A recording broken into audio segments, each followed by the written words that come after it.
body, speech, and mind held in perfect oneness. I send my heart along with the sound of the bell. May the hearers awaken from forgetfulness and transcend all anxiety and sorrow. Ba nghiệp lắng thanh tịnh, gửi lòng theo tiếng chuông. Nguyện người nghe tỉnh thức, vượt thoát nẻo đau buồn.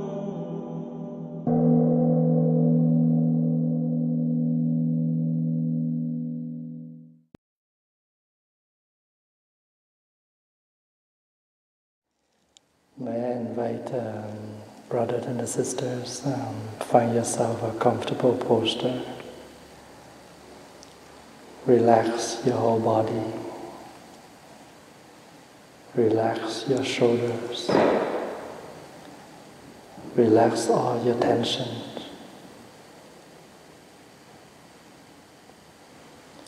You can close your eyes and start to follow your breath.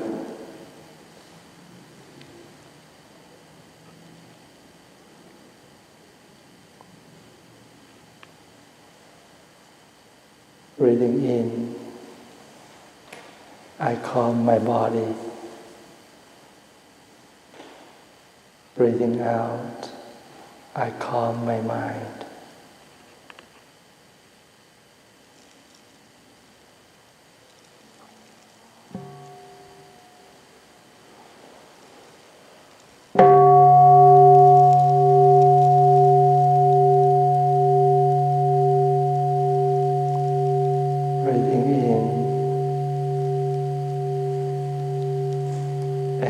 Breathing out.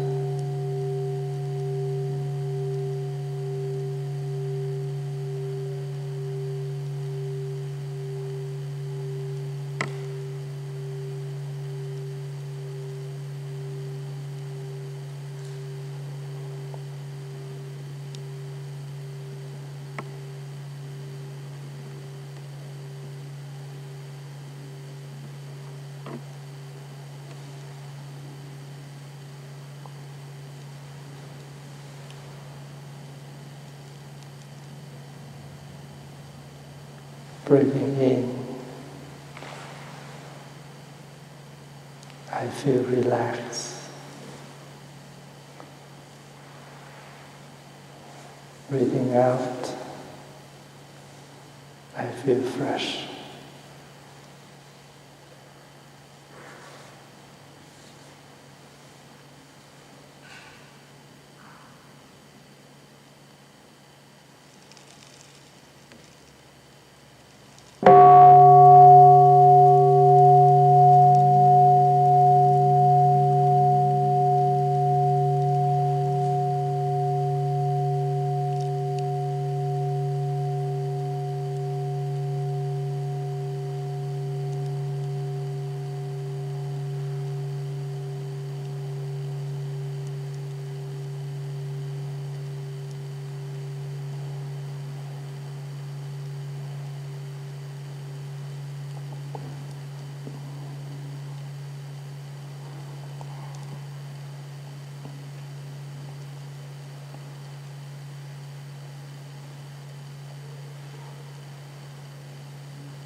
Good afternoon, my dear brothers, sisters.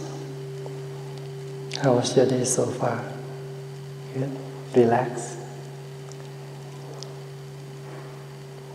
Today is the Saturday, September the 24th, 2016. We're having our monthly mindfulness day.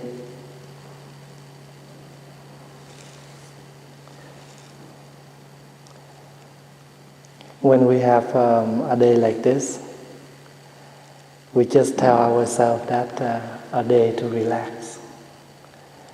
And then when you remind yourself this is the day that you relax, automatically you feel the day more free, more relaxed, and there's nothing to be rushed. Sometimes from Monday to Friday, we very hardly to wake up early morning to go to work. We just want to continue to sleep, and we feel that we need more sleep. When it's on Saturday or Sunday, we know that this is the day that we off. We don't go to work. We want to sleep in, but we cannot sleep. We're so awake. Do you have that happen to you sometimes? Any day we go to work and we're so tired. Any day we know that we're home, then we want to sleep, we want to rest, but I don't know, we don't know why. That day we're so fresh, so awake, so strong. Why is that? Just because what you feel and what you name it. Everything depends on your mind. So when you know that this is the day to relax, then there's nothing to rush because you know it's relaxed. But any day that you say that today is a busy day, and then in your mind you so rush and you're frustrated with many things. So actually sometimes the day is the same, hours are the same, but just because sometimes we don't, in our mind, we name it whatever, then it's become what we name and what we think about it. A piece of wood, which is just a piece of wood. But after we curve and into the statue of Buddha or Jesus, and then we respect that statue fully. But actually it's just a piece of wood. Last month we walked by many days, but no attention at all. Nothing respect at all. But when the image of someone we respect appear on that piece of wood, and now we put on our head. So the Buddha said, everything depends on your mind. We cannot live in this life without any desire. As a human, we cannot live without any wanting. We're always wanting something. So we always have an object to meditate on. The same as when we sit down to meditate, people will say, oh, sit down and clear your mind. Clear doesn't mean you throw away everything.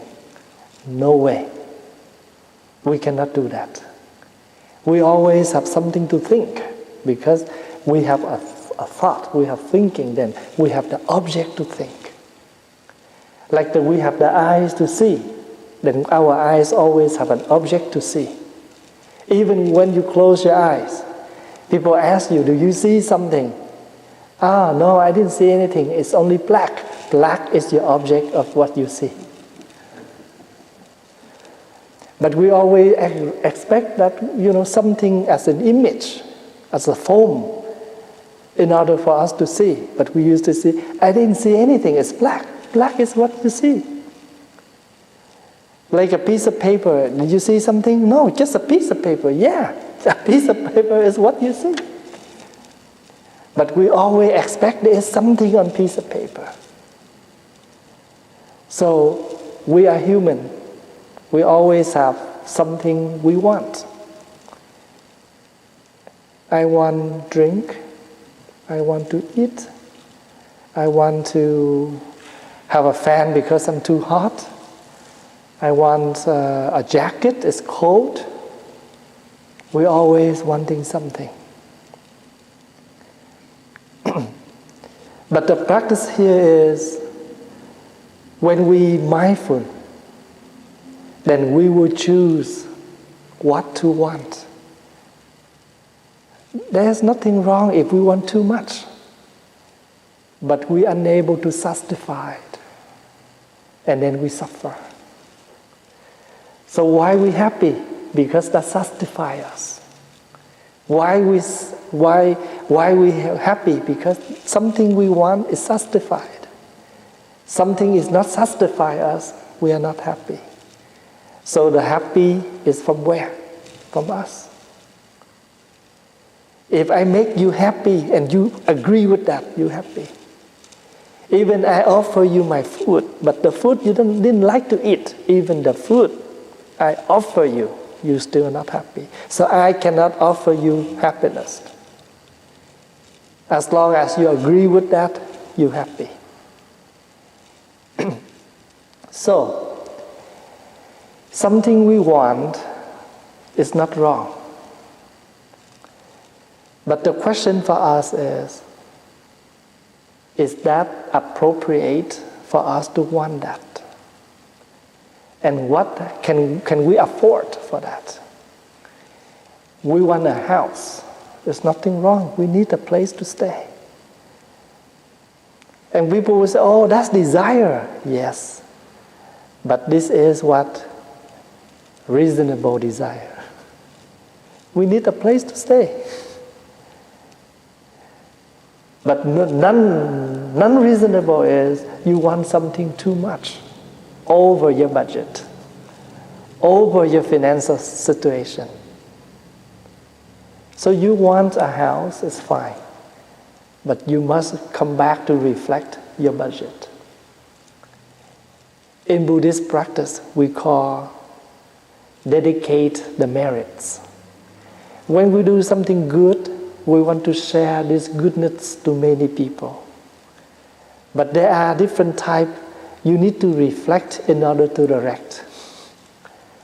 Let's say you come to visit me. I want to invite you for lunch. That means I direct myself to you. My mind direct to you because I want to invite you for lunch. But I need to go back to myself. That means I need to go back to my kitchen and double check whether I have enough food in order to invite for lunch. So everything we want to do, that means we direct ourselves outside. But do not forget to come back to reflect yourself. He did that wrong. I need to correct him. Yes. Now you need to come back and reflect how to correct. When you judge people, he's wrong. Do you have another solution to help? This is the practice. We don't just say you're wrong, but we don't have any right direction to direct someone. Balance. We all have a desire. Sometimes we want to help someone. That is a desire too. But this is a positive desire. And we also need to know how much we can help, what we can help, when we can help, and who we can help. So if we do not reflect enough, the positive desire can become a negative desire. Because it will turn out a negative result. You have a positive beginning, but it's turned out to a negative, a wrong result. Because we don't know how and when. Let's say if you disagree with your wife or your husband or your girlfriend or your boyfriend, whoever, but we have visitors. In that moment, we cannot explode. We need to wait until everybody go home, just between us and that person, and we can tell. 5 minutes ago, when that person here, you did that wrong, or it's not nice to do those. So we all have something we want in our daily life. And sometimes we misunderstanding. When we heard the word desire, we always have thinking negative.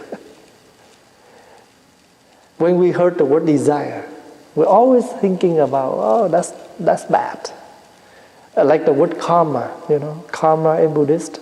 Karma means something we do it over and over many times and we get used to it. And that's become the karma. But most people, they think karma means negative. But actually no, karma doesn't have any positive or negative. Itself, it means something we get used to it. But maybe positive karma, negative karma.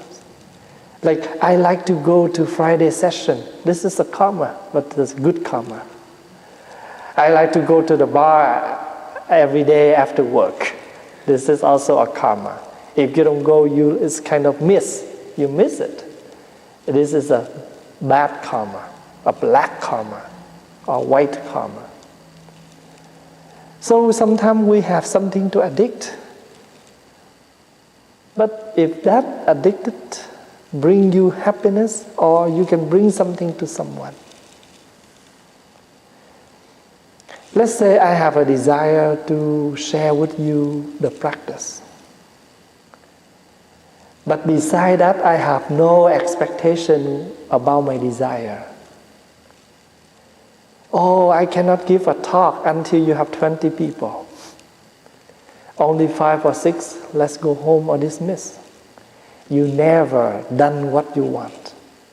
If this happens to you all the time, and then you always expect to be a number of people that you want to help, then you never done anything at all, because you cannot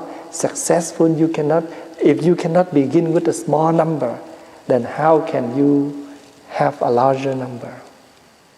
Do you see what I mean by that? We have a desire, but we should, stick to that.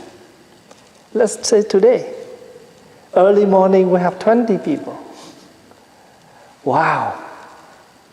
And then after lunch, only 5, 6 left. And I cannot come out and then, okay, because you are not too many, so we can go home. Then for all the life, we cannot benefit and done anything. If you already make that become a day, then stick with that. It's positive desire. But you accept what it is. You balance it.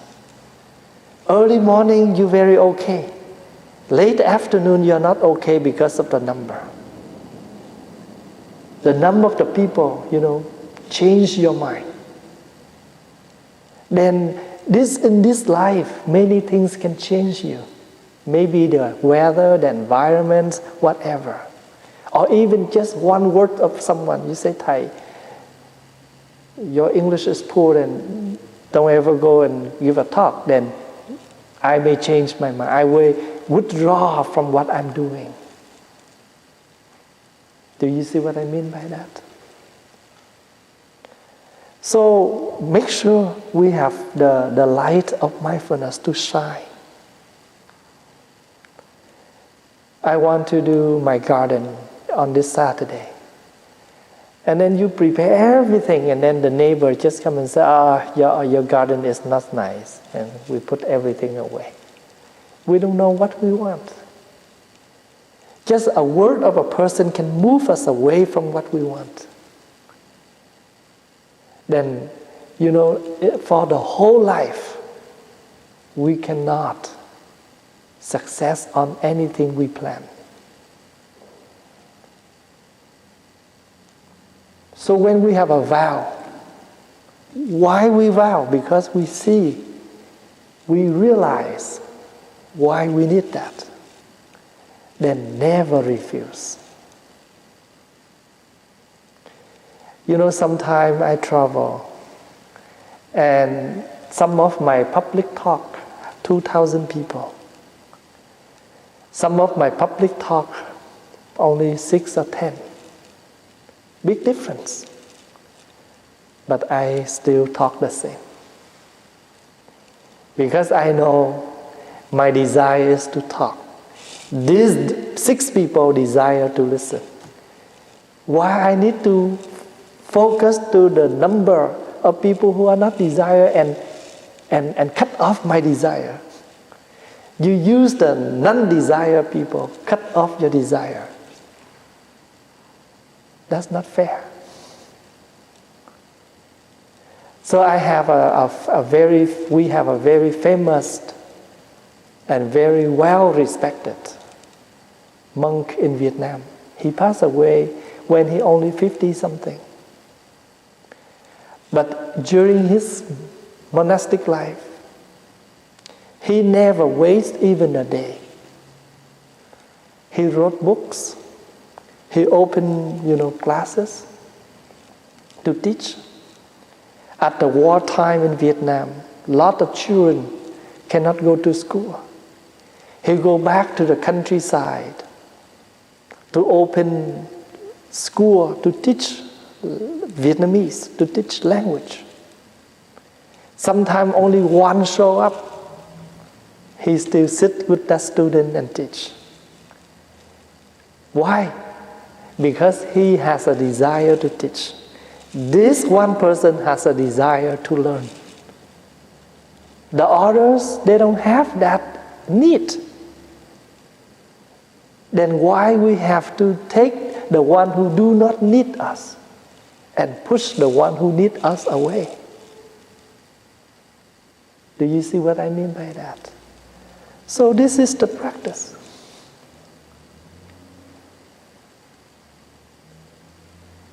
So Buddhism is not philosophy. I mentioned last night. When you able to learn and practice, and you can touch the heart of Buddhism, you can meet Buddhism every corner of the universe. Buddhism everywhere, even at the bus station. When you fold a blanket every morning, when you drive, when you cook, when you rake your leaves in the autumn, everything can be Dharma.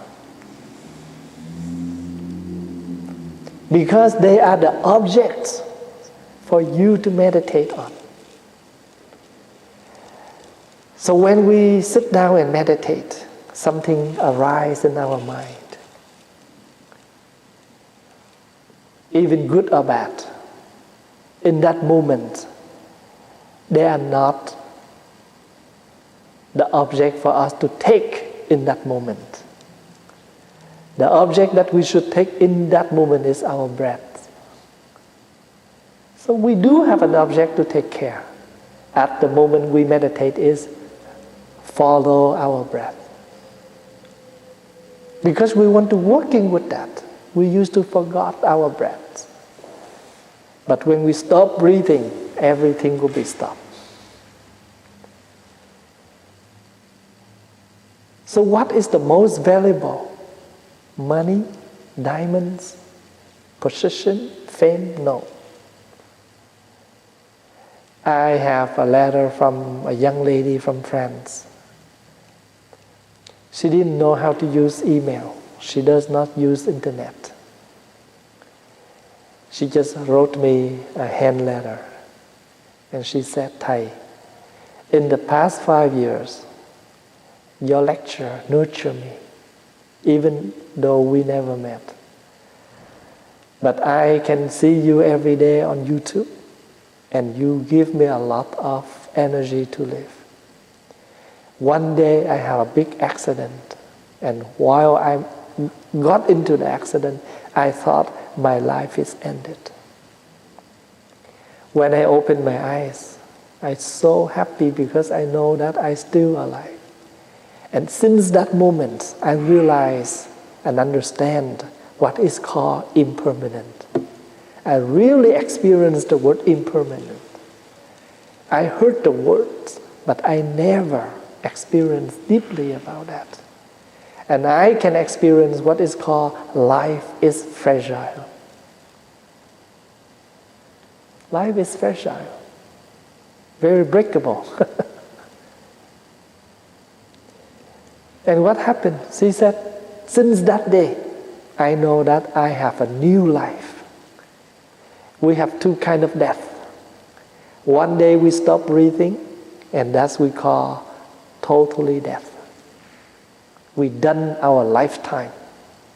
But there is another death that we should practice. We should die, we should death. All the negatives. Something, is very bad. Now we change. So let's say 20 years ago, I'm very bad. Now I changed myself. So people come and ask me, are you Phap Hoa in the past 20 years? Yes, Phap Hoa in the past 20 years died. This is a new Phap Hoa. So I know there is an author who wrote book. But when he wrote book, without practice, just only philosophy. After 20 years, he practiced. People met him, they can recognize he is the author of that book. And people ask him, are you the author of that book? He said, oh, the author of that book already died. This is the new author. Sometimes people write a book just because they share what they learn. Lot of knowledge, lot of philosophy. But nothing comes from their own experience of living, of practice. So what is the best talk and what is the good talk? You talk from your heart. You talk from your experience. Not from books. Because people still can read from books. But what they come to see the real experience. If we do not practice, we don't never experience about that.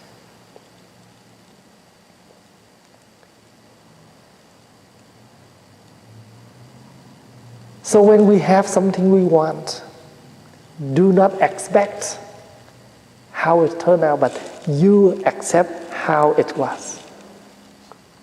And that you balance yourself right away. Let's say the same as I just mentioned about today.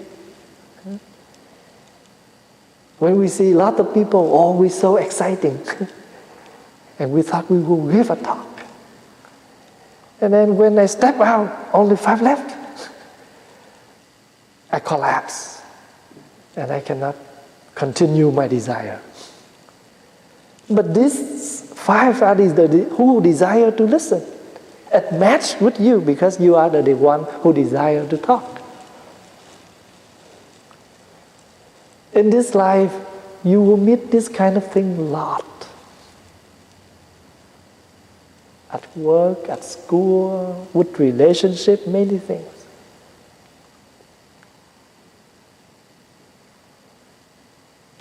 Last night, there was a young lady who called the Thầy. I need your help. Before I meet this person, I so respect and, I so honor. And in my heart, I raise him to the very high degree.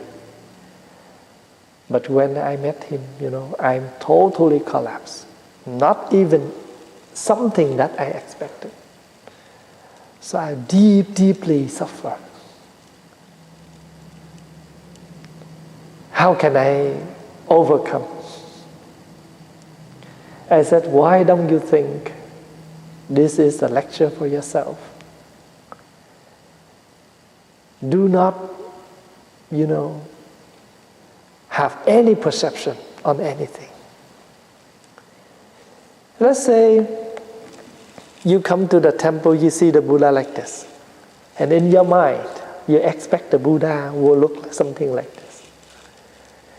Maybe one day you meet the Buddha in Cambodia or in India. Now real Buddha, no, you are not the Buddha that I supposed to see. This is the Buddha with your image? We never know. And do not expect the Buddha have to be in one particular form. The Buddha can manifest in many other forms.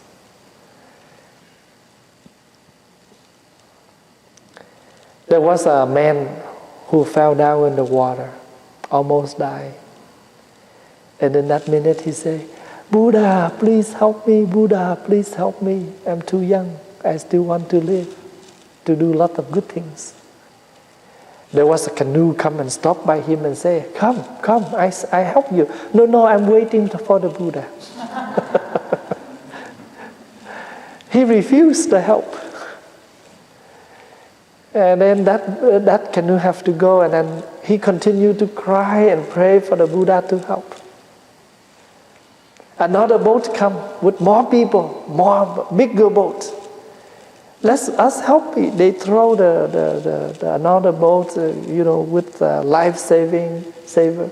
No, I'm waiting for the Buddha. Don't. I'm waiting for the Buddha. Why? Because he expects the Buddha is something he walk and grab the rope, but he never know. Buddha can be in many forms. You asking for help, then no matter whoever can help you. Why you need to wait for the Buddha? And you don't you know Buddha can manifest in many forms? So when you want to help people, you don't have to wait until you have a lot of money to help. You can help with many ways. Maybe the words to encourage a person. You support that person spiritually, many ways. If you have the intent to help, then a lot of things can be helped. Not only money, as long as we have the intent. Negative means, when something we want that never benefit us, never benefit others, never benefit both.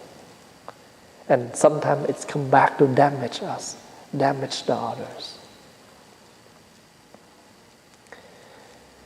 So remember, when you meditate, anything you see, they are perceptions. And anything related to perceptions is a wrong perceptions. Because you should not see anything while you follow your breath. Let's say if you see the Buddha, then you have to remember this is temporary. It's a nice image, but not real. When you see Mara, it's an ugly image, but it's also not real. When you like to see the Buddha, that means you're afraid to see the Mara.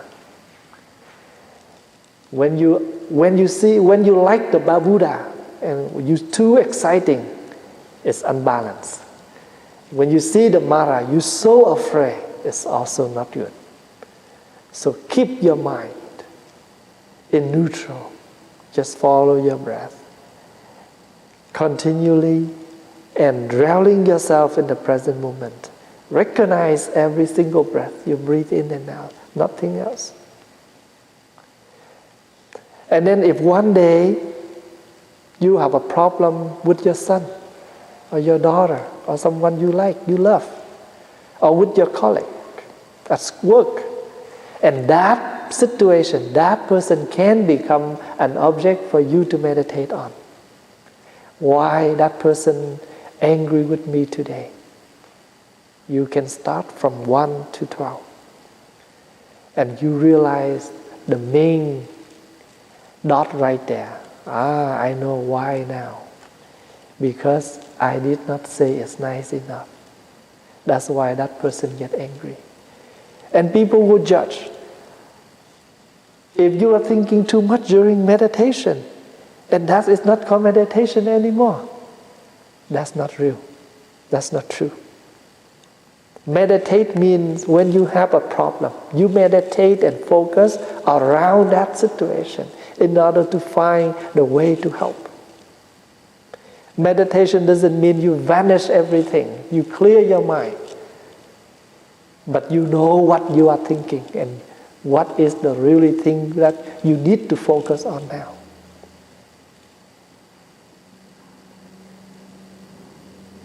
So if you see something and you forget the others, it's not meditate enough. So before I come up here, I have a group of visitors from Calgary.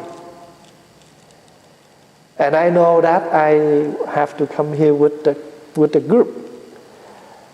But if I see the new visitors and I totally forgot you here, that means I confuse my meditation.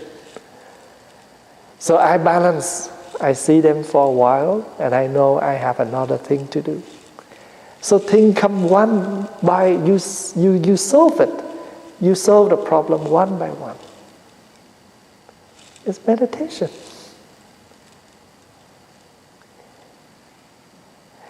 There was a young friend who come to see a teacher, a monk.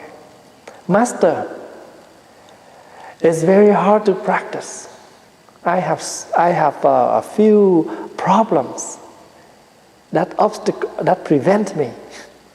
And the monk asked, what is your problem? He said, I still have a lot of anger. I still have, sometimes I am jealous.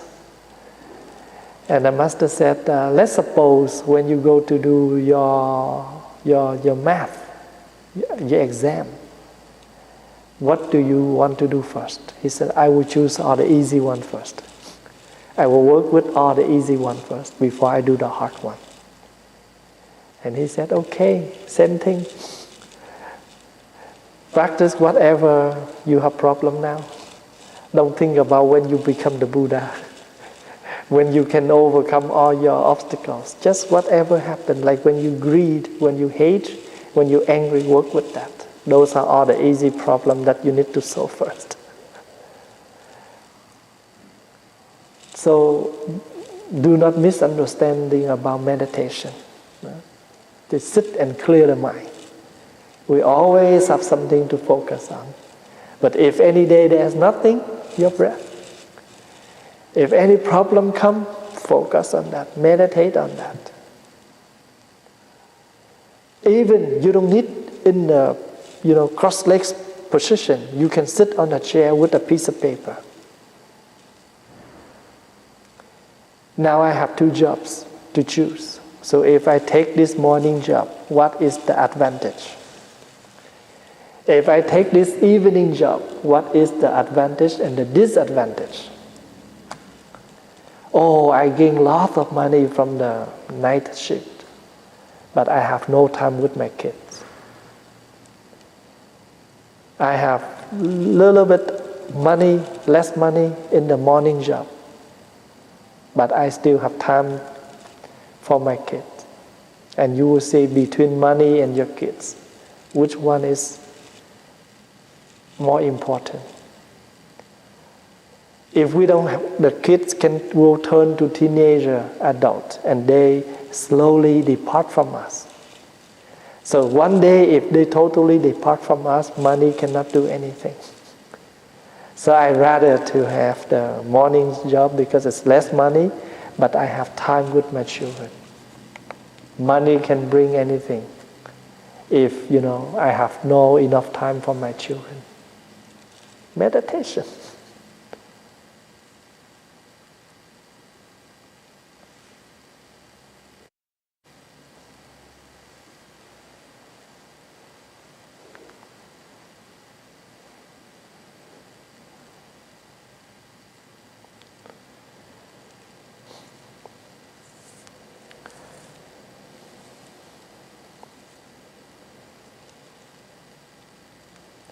When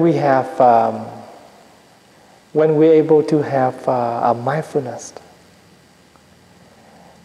and this mindfulness is like this insight is like a Buddha.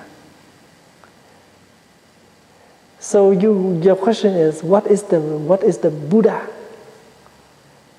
Buddha is when you're able to be mindful on every single thing, even negative or positive. the Buddha always there to help you to see clearly. This is negative, how I can overcome. This is positive, how I can continue but no attachment. Remember, when you have lot of, positive situations, and I'm so happy you're so successful, but still do not attach to those, because life can be changed. But if you expect something to be like this forever, then you will be angry when it's not what you expect. So when you're in a happy time, just take it. But no expectation how long it can take.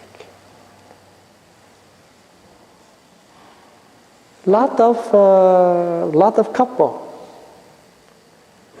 they break up during the meal. They have a very happy meal together, but maybe one argument, two arguments, okay, I don't think we fit. So things can happen.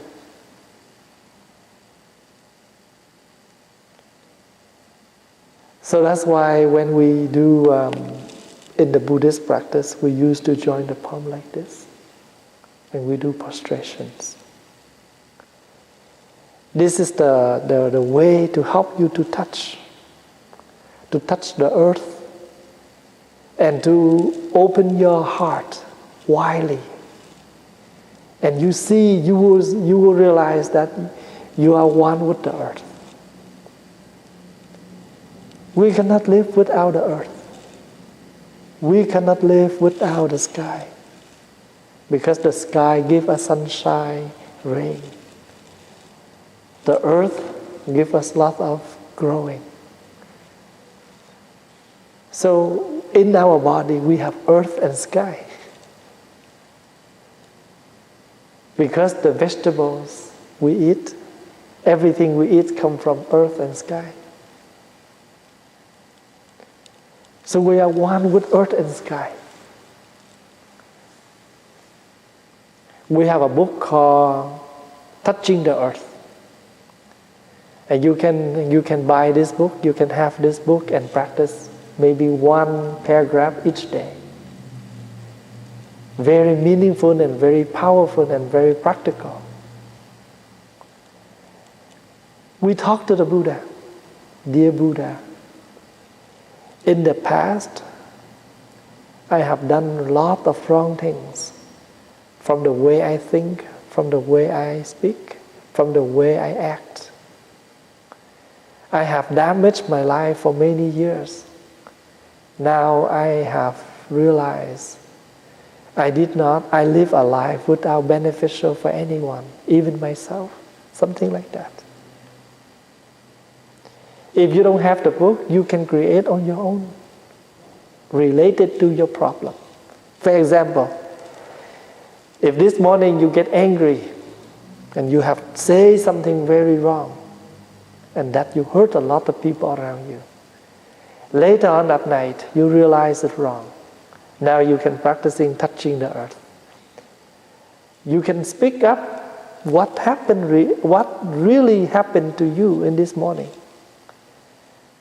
Dear Buddha, Lord Buddha, I know you have mentioned this many times. Control your flame. Control your anger. I try, but I still cannot do it.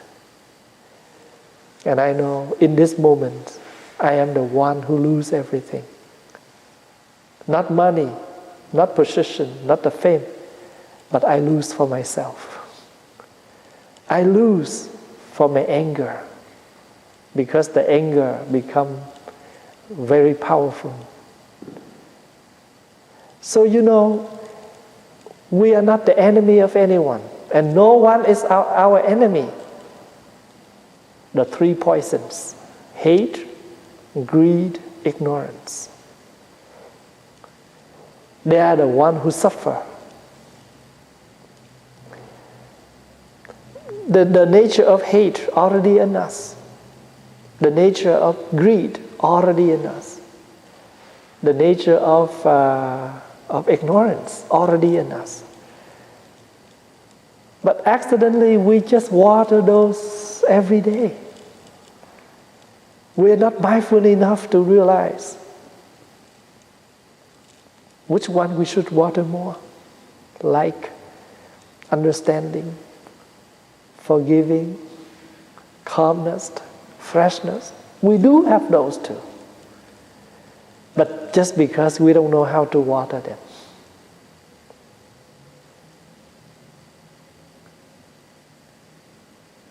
There was a man who came to Thay, to me last night and said, Thầy, thank you for your talk last night.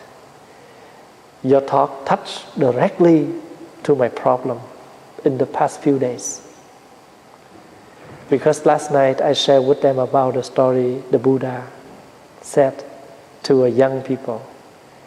They're wandering, they're running around and looking for a young lady who took their stuff.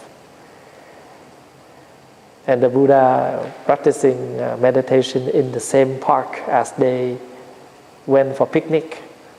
So they came to the Buddha and they said, Lord Buddha, did you see a young lady who just ran away, just passed by here? And the Buddha said, let me have a question for you. Running around and looking for that lady, is that more important than you are looking for yourself? Maybe you have lost yourself for many days and you never know. You know what is the most suffering? When we lose ourselves. Because when we lose ourselves, then we don't know who we are. We can do many things wrong. We can do many things that suffer us. We can have lots of wrong desires. Because when we lose ourselves, we lose everything. So looking for something and looking for someone is, it's okay. But first, let's looking for ourselves first. When we look at the mirror, what's the mirror help? The mirror helps us to see ourselves. Because we want a clean face. Because we want to look nice. And the job of the mirror is help us to reflect ourselves. So we all need a mirror. We all need time to reflect ourselves. And what we call meditation. Because no calmness, no reflecting. We cannot see ourselves if the water so vibrates. Unless the water stay calm and still, we can see ourselves. The pond of water is like our mind. If this mind unable to stay calm and stillness, cannot see anything, cannot reflect anything. And if we look at everything vibrates. So if the mind is clear like the water, even the moon up there or the sun up there, they can still reflect beautifully. The moon or the sun is something from outside. We can tell the sun beautiful or not depends on the water still or not. If the sun and the moon are always like that, then it depends on here. The water still or water vibrate. So when you're practicing touching the earth, you don't need to prostrate a lot. Maybe 3 is good enough. But before you touch, you bow yourself down and leave yourself totally on the ground like that. We express what's happening. This is the way to release. Some people, they talk to themselves every day because they live alone. Some people, they have what we call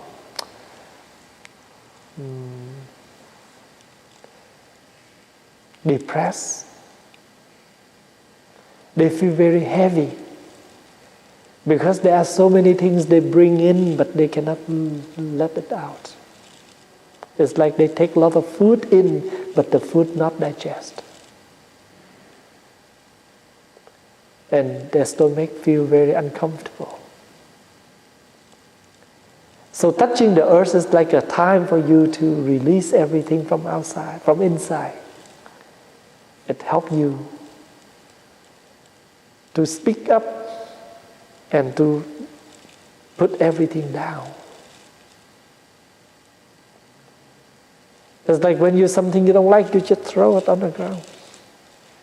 Even clean or not clean. Even good or bad. Even hot or cold, just throw it like that.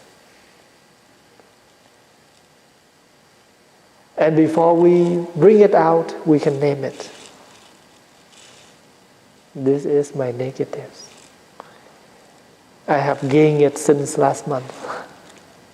When I have an argument with my loved one, and I save it here for 1 month already. And I experience, really, it's not comfortable at all for me to carry this. Now my practicing is to release it. And I can realize how light and how beautiful when I'm able to let it go. Let's suppose this is the jar of candies. Small. When you have a free hand, you put down easily. You try to grab some candy. You do like this and your hand is bigger. You cannot take your hand out from the jar. And you just keep it like this. So what happened to your hand? Abnormal. Because you cannot have the candy, but your hand stick in here. So what is your math now?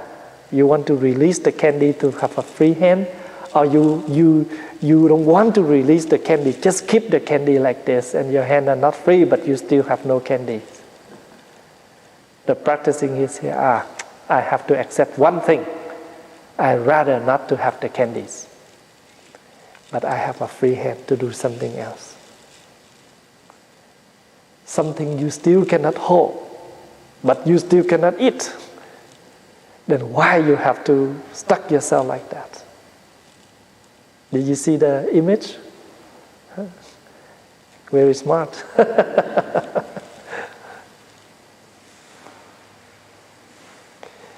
So then you can release the candies and find another solution. I cannot do my hand, I can use a chopstick. I can use a chopstick, I can lift it up and put it down. Life never have the ending. Nothing come to the end. When the water, come to the foot of the wall, they split. If one day you go to the mountain, the solid mountain like this, and the cloud floating, when they touch to the tip of the mountain, they split into two pieces. So even the problem is solid like the mountain. But if you are the cloud, you know how to divide yourself, to make yourself better. I like the food so much, but I'm too full, I cannot take them all. You can take a little, and then if you have, you are sick, you cannot take too much calorie at once, then you can divide your meal. Not a problem. You are not feeling well, you should know how to adjust all your meal, your medications, in order to help yourself to be balanced, your health to be balanced. We have a lot of unhealth conditions, not physically, mentally. Then we know how to adjust. If you put your hand into the jar to get candies, you can now release it, find another way. I cannot solve it like that, but I can solve it another way. Once you have Buddhism, you have the solutions. Because Buddhism means the way of life. The teachings of the Buddha is the path. You cannot drive on the freeway, don't worry, drive in local. You still get your destination.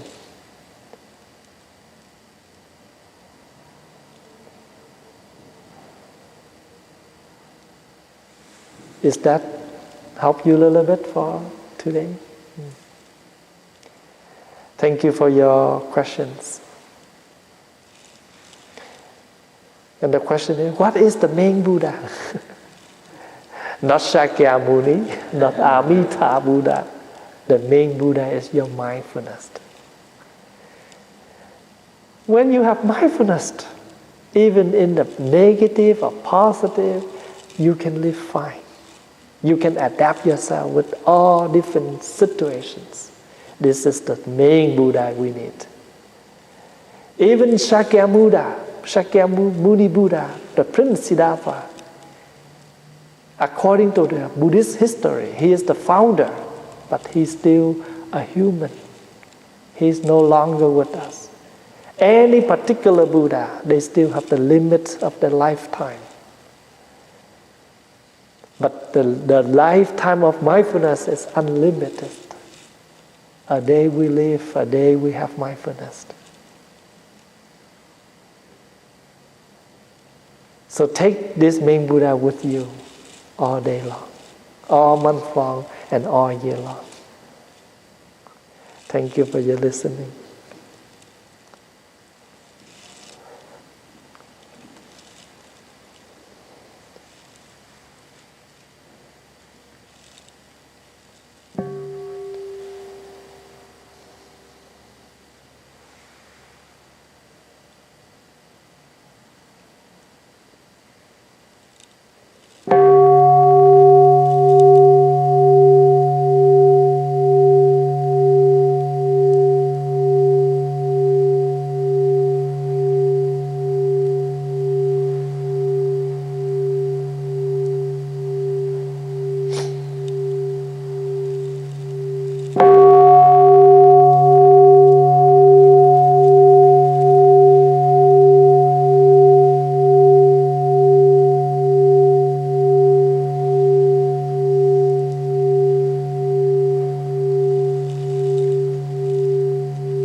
Please massage your feet.